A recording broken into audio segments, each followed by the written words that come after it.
Hey guys, welcome back to A N studio. Social மீடியாவில் ஒரு தரமான அப்டேட் எதனா போயிட்டுருக்கு. என்னென்ற தமிழ்நிலை பார்த்துருப்பீங்க. நம்ம ரஜினிகாந்த் அவர்களும் நம்ம கமல்ஹாசன் அவர்களும் சேர்ந்து ஒரு படம் பண்ண போகிறாங்க அப்படின்ற மாதிரி ஒரு தரமான அப்டேட் வந்து இப்போ சோசியல் மீடியாஸில் போயிட்டுருக்கு. இது எந்த அளவுக்கு உண்மைன்னு தெரில, பட் ஆனால் நடந்துச்சு அப்படின்னா கண்டிப்பாக அதனால் சூப்பராக இருக்கும். அதுக்காக தான் வெயிட் பண்ணுறோம். வெயிட் பண்ணி பார்க்கலாம். அண்ட் நம்ம ரஜினிகாந்த் கமல்ஹாசன் ரெண்டு பேருக்கிட்டையும் பேச்சுவார்த்தை போயிட்டுருக்கு அப்படின்னு நம்ம சொல்லப்படுது. அண்ட் இந்த படத்தை டைரக்ஷன் பண்ண போகிறவர் தான் மிகப்பெரிய ஒரு ஆள். யாருன்னு பார்த்தீங்கன்னா லோகேஷ் கனகராஜ் அவர்கள். இப்போ தான் கூலி படத்தை எடுத்து முடிச்சாரு. அடுத்து அவருக்கு வந்து மிகப்பெரிய ஒரு பொறுப்பு, தலையில் தூக்கி ஒரு சுமையாக வைக்கிற மாதிரி இப்போ ரஜினி அண்டு கமல் ரெண்டு பேரும் சேர்த்து வச்சு வைக்கிற மாதிரி ஒரு பொறுப்பு தான் வந்திருக்கு. கண்டிப்பாக கூலி படத்தில் பண்ண மாதிரி இந்த ஒரு படத்தில் பண்ண மாட்டார்னு நினைக்கிறேன். ஏன்னா கூலி படத்தில் வந்து பார்த்தீங்கன்னா ஒரு சில கேரக்டர்னா ஸ்ட்ராங்காக எழுதிருக்க மாட்டார். பட் ஆனால் இந்த படத்தில் கண்டிப்பாக ரஜினி அண்டு கமல் ரெண்டு பேருக்குமே சூப்பரான நல்ல ஒரு கேரக்டர் ரைட்டிங் எதனா இருக்கணும். கண்டிப்பாக லோகேஷ் கனகராஜ் அவர்கள் அதை கூலி படத்துக்கு அப்புறம் மாற்றி கரெக்டாக கொண்டு வந்துடுவார்னு நினைக்கிறேன். வெயிட் பண்ணி பார்ப்போம். பட் இந்த ஒரு படத்தில் மேபி தளபதி விஜய் அவர்கள் கேமியோ மாதிரி வந்தார் அப்படின்னா கண்டிப்பாக வந்து பார்த்தீங்கன்னா பயங்கர மாசாக இருக்கும். படம் வந்து பார்த்தீங்கன்னா வேற லெவலில் ஹிட் அடிக்கும். அண்ட் இது மட்டும் இல்லாமல் 1000 கோடி அடிக்கிறதுக்கான அதிகமான வாய்ப்புகள் இருக்குது. என்ன ப்ரோ, அனௌன்ஸ்மெண்ட்டே இப்போ தான் வந்துச்சு, அதுக்குள்ளே ஆரம்பிச்சிட்டிங்களா 1000 கோடின்னு சொல்லிட்டு. நீங்கள் தான் உசுப்பேத்தி உடம்பு ரணகலமாக ஆக்குறீங்க அப்படின்னு சொல்ல வரீங்களா?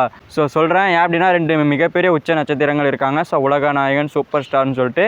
கண்டிப்பாக ஒரு தாறுமாறான சம்பவமாக இருக்கும். அண்ட் இந்த படத்தை ப்ரொடியூஸ் பண்ண போகிறது யாருன்னு பார்த்தீங்கன்னா ராஜ்கமல் ஃபிலிம்ஸ். அதாவது வந்து பார்த்தீங்கன்னா நம்ம கமல்ஹாசன் அவருடைய ப்ரொடக்ஷனில் தான் இந்த ஒரு படம் ப்ரொடியூஸ் ஆகுது. கண்டிப்பாக ஒரு சம்பவம் இருக்கும். அண்ட் விக்ரம் படமும் இந்த ஒரு ப்ரொடக்ஷன் ஹவுஸில் தான் உருவானுச்சு. அண்ட் இந்த கதையை ஏற்கனவே நம்ம எஸ்கே வச்சு பண்ண வேண்டியதான். எஸ்கே அவர்கள் ஹீரோவாகவும் நம்ம ரஜினிகாந்த் அவர்கள் வில்லனாகவும் நடிக்க வேண்டிய படமாக இருந்துச்சாம். பட் இப்போ வந்து பார்த்தீங்கன்னா கமல்ஹாசனாக மாற்றிருக்காங்களாமா. எதனால் எஸ்கே தூக்குனாங்கன்னு தெரில. நம்ம வெயிட் பண்ணி பார்ப்போம். போக போக லோகேஷ் கனகராஜ் அவர்கள் எங்கேயாவது இன்டர்வியூவில் சொல்லுவார்.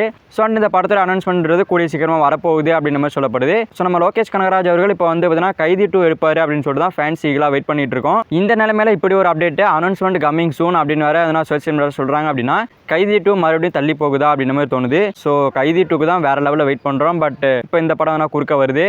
என்ன கேட்டிங்க அப்படின்னா கைதி 2 முடிச்சுட்டு வந்ததுன்னா அந்த கமல்ஹாசன் ரஜினிகாந்த் இவங்க ரெண்டு பேரும் வச்சு படம் பண்ணலாம். அப்படி தான் எடுப்பாங்கன்னு நினைக்கிறேன். என்றதை வெயிட் பண்ணி பார்க்கலாம். ஒரு தாறுமாறு சம்பவம் தமிழ் சினிமாவில் நடக்க போகுது. அண்ட் அந்த படம் எல்சிக்குள்ளே வருமானு தெரியல.